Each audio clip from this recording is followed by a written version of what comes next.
Good morning. Electrician प्रथम वर्ष और फिटर प्रथम वर्ष के छात्रों के लिए ऊष्मा और तापमान जो अध्याय 10 चल रहा है, तो इस अध्याय के हम टॉपिक कैलोरीमिति का सिद्धांत पढ़ रहे थे। कैलोरीमिति का सिद्धांत मतलब प्रिंसिपल ऑफ कैलोरीमेट्री। इसमें हमने आपको ये बताया कि किसी एक वस्तु से दूसरी वस्तु को स्थानांतरित ऊष्मा के मापन को कैलोरीमिति कहते हैं।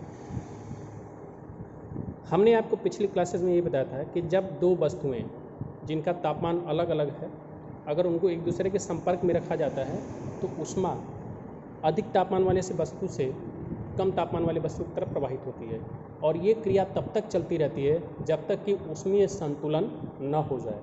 ऊष्मीय संतुलन का मतलब क्या होता है कि जब तक कि दोनों का तापमान बराबर न हो जाए।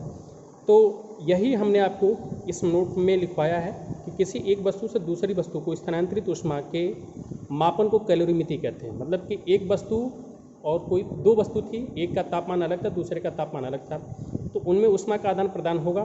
तो एक वस्तु से दूसरी वस्तु को कितनी ऊष्मा गई है या दूसरी वस्तु ने पहली वस्तु से कितनी ऊष्मा ली है, इसी के मापन को कैलोरीमिति कहते हैं। तो इसकी जो विधियाँ होती हैं वो अनेक विधियाँ हैं, लेकिन इसमें से मिश्रण की विधि सबसे ज़्यादा प्रचलित है। और मिश्रण विधि का मतलब क्या है कि मान लीजिए एक लोहे की गेंद है जो कि 80 डिग्री सेल्सियस के तापमान पे थी, और एक जगह पे पानी है जहाँ का तापमान क्या है 40 डिग्री सेल्सियस।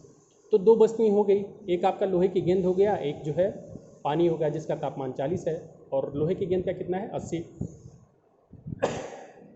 तो लोहे की गेंद का तापमान चूँकि ज़्यादा है, जब दोनों को संपर्क में लाया जाएगा तो लोहे की गेंद से ऊष्मा कहाँ पे जाएगी, पानी को, और पानी को ऊष्मा मिलेगी तो उसका तापमान क्या होगा, बढ़ेगा। तो और ये क्रिया कब तक चलती रहेगी, मतलब लोहे की गेंद से पानी को ऊष्मा कब तक मिलती रहेगी, तब तक मिलती रहेगी जब तक कि दोनों का तापमान बराबर ना हो जाए। इसका मतलब कि 80 डिग्री सेल्सियस लोहे की गेंद का तापमान था और 40 डिग्री सेल्सियस पानी का तापमान था। तो इसका मतलब कि अगर लोहे की गेंद से तापमान पानी को मिल रहा है तो लोहे का तापमान घटेगा, और पानी को तापमान मिलेगा तो पानी का तापमान बढ़ेगा। तो 40 से अगर बढ़ेगा पानी का तापमान तो कहीं ना कहीं आपका जो है 40 और 80 के बीच में ही ये जो मिश्रण का तापमान हो जाएगा। मतलब उसमें संतुलन जब होगा तो पूरे मिश्रण का तापमान, मतलब लोहे की गेंद का भी तापमान और पानी का भी तापमान एक बराबर हो जाएगा, तो वो 40 और 80 के बीच में होगा। तो यही कहा जा रहा है कि जब मिश्रण का तापमान बराबर हो जा रहा है तो आखिर में इस सिद्धांत में, आखिर इस क्रिया में लोहे की गेंद से कितनी ऊष्मा पानी को गई, इसी को ऊष्मा मतलब कैलोरीमिति का सिद्धांत कहते हैं। तो हमने ये बताया है कि ऊष्मीय संतुलन में जब दोनों का ताप समान हो जाता है, जब दोनों का तापमान समान हो जाते हैं तो ऊष्मा का आदान प्रदान रुक जाता है।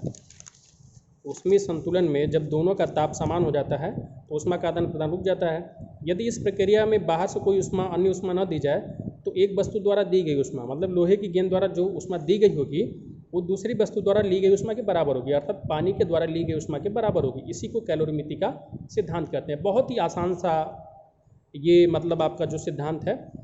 तो अब आगे इसमें देखते हैं कि ये कैसे कैलकुलेट होगा, इसके लिए सूत्र क्या बनता है। तो देखिए सिद्धांत, अब जो कैलोरीमिति का सिद्धांत है इसके संबंधित गणनाएं कैसी होती हैं, मतलब कैसे हम कैलकुलेट करते हैं। तो मान लिया हमने कि माना दो वस्तुएं ए तथा बी हैं, और ए का द्रव्यमान m1 है और बी का द्रव्यमान क्या है m2 है। इनकी विशिष्ट ऊष्माएं, मतलब मान लीजिए कि जो वस्तु ए थी, अब जैसे लोहे की गेंद ही था और वस्तु बी को आप पानी ही समझिए। तो हमने एक उदाहरण के लिए बताया कि माना दो वस्तुएं, तो ए के जगह पे आप लोहे की गेंद मान लीजिए और बी के जगह पे पानी मान लीजिए, ठीक है। तो दो वस्तुएं हो गई, और मान लीजिए लोहे की गेंद का द्रव्यमान m1 था और पानी का द्रव्यमान m2 था। इनकी विशिष्ट ऊष्माएं, मतलब लोहे की गेंद का विशिष्ट ऊष्मा S1 था और पानी की विशिष्ट ऊष्मा S2 है, तथा इनके ताप क्रमशः T1 डिग्री सेल्सियस तथा T2 डिग्री सेल्सियस। मतलब T1 का मतलब मान लीजिए कि लोहे की गेंद का 80 था और पानी का 40 डिग्री सेल्सियस था। तो माना वस्तु ए का ताप T1 डिग्री सेल्सियस वस्तु बी के ताप T2 से अधिक है, अर्थात कि मान लिया हमने कि जो लोहे की गेंद है उसका तापमान T1 अर्थात 80 डिग्री सेल्सियस, पानी जो वस्तु बी है, बी को हो हम पानी बोल रहे हैं, उसका तापमान 40 डिग्री सेल्सियस जिसको T2 कह रहे हैं उससे अधिक है, 80 डिग्री 40 से अधिक ही है। तो उसमें संतुलन में जब हमने दोनों को मिला दिया तो उसमें संतुलन की स्थिति आएगी। उसमें मिश्रण का तापमान मान लीजिए T डिग्री सेल्सियस हो गया। अब T का मतलब कि 40 से 80 के बीच में कोई ना कोई तापमान हो जाएगा। तो जब T डिग्री सेल्सियस हो गया है तो वस्तु ए के ताप में जो कमी आई है वो कितनी आई है, देखिएगा वस्तु का तापमान मतलब वस्तु ए का तापमान कितना था, T1 था, और उसमें संतुलन में तापमान कितना हो गया, T हो गया है, तो T1 माइनस टी ये कमी आ गई है। तथा वस्तु बी के तापमान में वृद्धि कितनी हुई है, तो T minus T 2 degree Celsius ये वृद्धि हो गई है। ठीक है, उदाहरण के लिए आप समझ लीजिए कि लोहे की गेंद का तापमान हमने 80 माना था और पानी का तापमान 40 माना था, और मान लीजिए कि मिश्रण का तापमान कितना हो गया आपका 60 हो गया। तो 60 हो गया तो इसका मतलब कि लोहे की गेंद का तापमान भी गिर करके 60 हो गया है और पानी का तापमान बढ़ करके भी 60 हो गया है, क्योंकि पूरे मिश्रण का तापमान बराबर हो गया है। तो अब ये देखा जाएगा कि जो पहली वस्तु मतलब जो लोहे की गेंद थी उसमें तापमान में कितनी कमी हुई है। तो पहले तापमान कितना था 80, अब कितना हो गया 60, तो 20 की कमी आ गई है। तो ये कैसे निकाला हमने, T1 माइनस टी से, मतलब कि वस्तु ए के तापमान में से घटा दिया है क्या, मिश्रण का तापमान। तो वस्तु ए का तापमान कितना था 80 हमने माना था, और मिश्रण का तापमान कितना माना है 60, तो 80 में से 60 घटाएंगे तो क्या आएगा 20। इसका मतलब वस्तु ए के ताप में कितनी कमी आ गई, 20 आ गई। तथा वस्तु बी के ताप में वृद्धि कितनी है। अब चूंकि हमने ये माना था कि वस्तु बी अर्थात पानी का तापमान 40 था, लेकिन मिश्रण का तापमान 60 डिग्री सेल्सियस हो गया है, इसका मतलब पानी का भी तापमान कुछ समय बाद 60 डिग्री सेल्सियस हो गया है। तो वृद्धि कितनी होगी, पहले पानी का तापमान 40 था अब 60 हो गया है, तो मतलब मिश्रण के तापमान में से पानी का तापमान घटा देंगे तो वृद्धि पता चल जाएगा। तो मिश्रण कितना हो गया है 60 है, और पहले कितना था पानी का 40, तो 20 की वृद्धि हो गई है। तो हमने ये पता कर लिया है कि वृद्धि पता करने का ये सूत्र हो जाएगा और कमी पता करने का ये सूत्र हो जाएगा। अब वस्तु ए द्वारा जो ली गई ऊष्मा होगी वो वस्तु ए के द्रव्यमान गुणे विशिष्ट ऊष्मा गुणे ताप में कमी के बराबर होगा।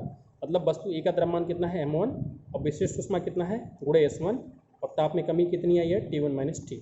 तथा वस्तु बी द्वारा दी गई ऊष्मा कितनी होगी, वस्तु बी का द्रव्यमान गुणे विशिष्ट ऊष्मा गुणे ताप में वृद्धि, तो M2 गुणे S2 गुणे T माइनस T2।